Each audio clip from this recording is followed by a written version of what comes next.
Hello everyone, it is MisterStubstep, and today I'll be doing a value discussion on the X and Y set Breakpoint, not to be confused with Breakthrough. So like always, down below I'll have links to the timestamps to the parts that you actually want to see, because I normally start out with going over the spreadsheet itself. Also have links to a playlist containing all my other value discussions, as well as a link to this Google Sheet, so you can go to it, maybe copy and paste something to one of your own documents, and then continue a running document that way. Because once I make these, I generally, at least to this point, I haven't updated anything.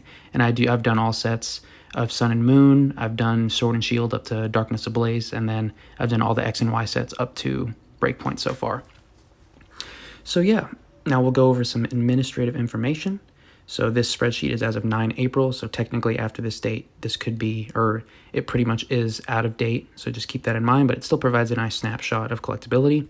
The release date was February 2nd of 2016, so over 5 years old now.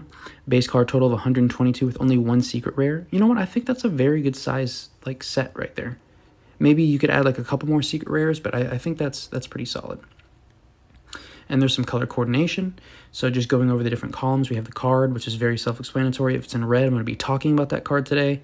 And if it's italicized, I have that card. For Breakpoint, I think I've opened one booster pack from Breakpoint, so I don't have any cards that are worth over $1 on this list. For rarity, self-explanatory, the raw on TCG Player is the market price value on TCG Player rounded down to the nearest dollar. Grade, I try to find PSA 10 sold listings on eBay. If I can't find that, I try to get to as close to that as possible. And I use PSA because it is still the most common, at least for Pokemon cards being bought and sold. Sold price is the last sold listing on eBay rounded up to the nearest dollar, not including shipping. Date of sale is when that auction ended or when that listing sold.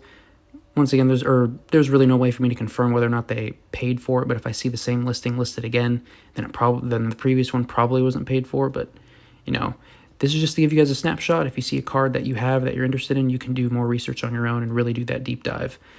And then the PSA 10 population, the number on the left is the number of 10s, and the number on the right is the number currently registered with PSA. So none of the other grading companies, and what's important here is to recognize the ratio and then how many are graded. So, you know, if not very many are graded, then it's either really rare or just not as collectible as some of the other cards. And then if it's harder to get a 10, then, you know, that might increase its price. All right, so now we're going down the list. We have the Gold Duck Break. So another set with break cards. You know, I think this is what the majority of people think, but I think break cards are fairly ugly. I mean, they're very unique. Sideways cards are pretty interesting.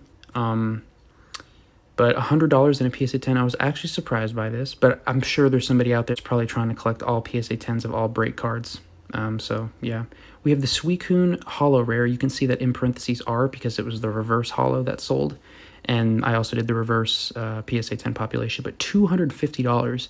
At first, I was like, oh, this isn't going to be like anything special. But then I looked at the artwork, and I've showed you guys already, but it's a really good looking Suicune artwork. Like, it's beautiful. Like, when you picture Suicune, this is what you picture. It gives me like the Generation 2 when those games were starting up vibes. We have the Scizor EX, PSA 10 sold for $148. Only 9 PSA 10s. Scizor, another one of those Pokemon, I'd probably put, you know, top 75 most popular Pokemon or most collectible, maybe higher.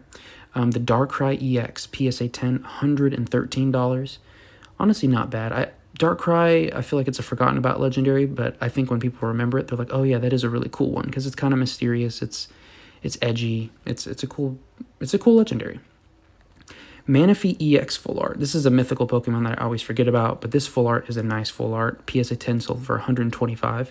It's actually, a lot of them have been graded, surprisingly, so maybe it was easier to pull, I don't know, and it's over 50% for 10s, so there's actually some pretty good ratios within this set compared to other XY sets. Espeon EX, you know, anytime you throw an evolution in there, it'll always do decently well. $120 in a PSA 10. That's not bad at all. We have the Greninja Break.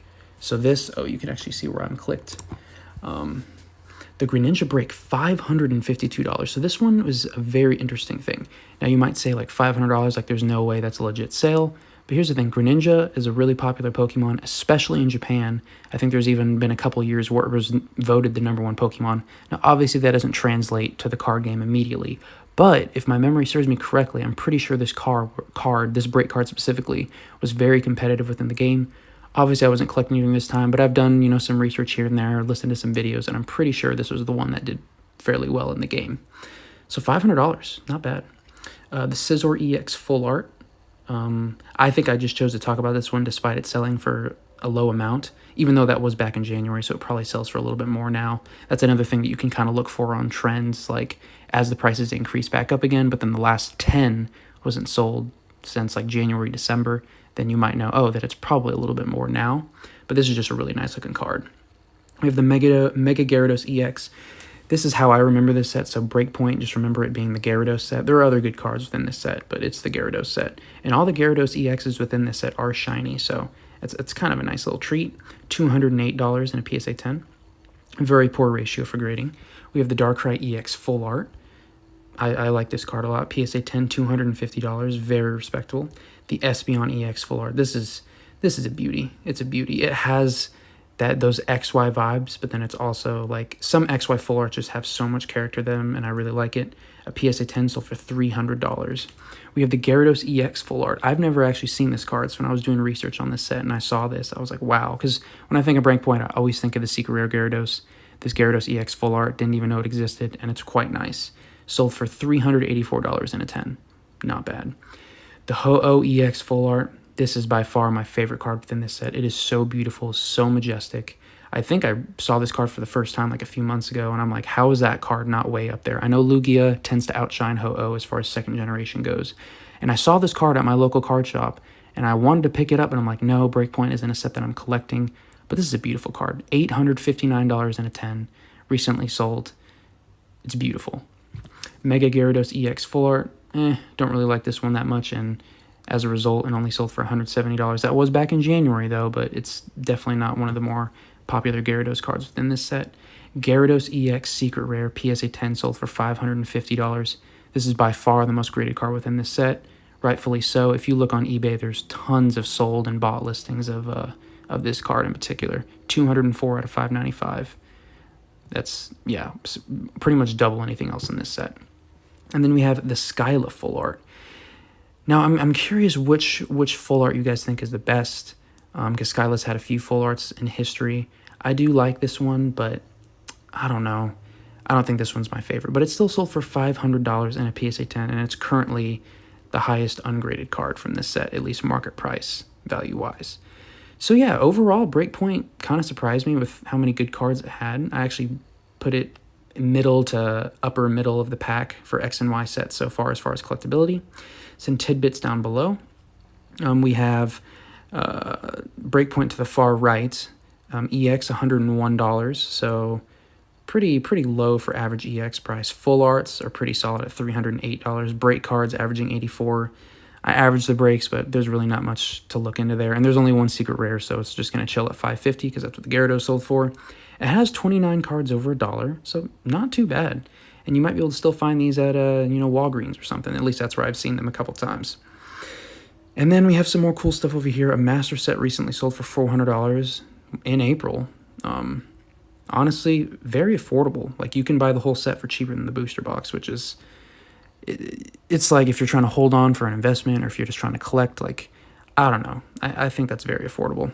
Elite Trainer Box, $215. Another really cheap Elite Trainer Box. I guess a lot of the early X and Y Elite Trainer Boxes, maybe they were just printed less or a lot harder to find because they go for 1,000, 2,000 plus, and then, you know, this one's only 200. Same thing with the Breakthrough one. Booster Pack, $6. Still fairly affordable. Like, that's not bad at all. I mean, there's a lot of modern sets that came out within the last year that are more expensive than that. And then the booster box, $430. Once again, I think for as old as it is, and there's some decent cards in here, I think that's fairly affordable. Am I going to go invest in Breakpoint booster boxes right now? No. But, you know, in comparison to some of the other sets, you know, if this was $500, $600, I wouldn't be surprised. But at $430, at least that's when it last sold on 7 April on eBay. That's not bad. So yeah, overall, I like this set very much. It's not a bad set. Just going over some of the collectability tiers. So in the low tier, I have put the Suicune Holo, the Darkrai Full Art, and then the Mega Gyarados EX. So Mega Gyarados barely made it into the low tier. For the mid tier, I put that Greninja Break because, you know, it is a unique Greninja card. The Gyarados Full Art, and then the Espeon Full Art. And then for the top tier, pretty obvious, we have that Ho-Oh full art, the Gyarados secret rare, and then the Skyla full art. So pretty simple set. Overall, I think it's solid. You know, it has evolutions, it has Gyarados, which is another really popular Pokemon, has a legendary, has a waifu full art. Like, it has a lot of staples within here. Isn't a super large set, only one secret rare, but I think it's a solid set. I think it's a solid set. Let me know what you guys think about this set. If this is your second video of mine, consider subscribing. If you like what you saw and heard, give me a like. If you don't like what you saw or heard, give me some feedback down below or a dislike. And yeah, that's pretty much all I have. Once again, all the stuff linked down below. And I hope you guys have a good one, and tomorrow should be an opening video.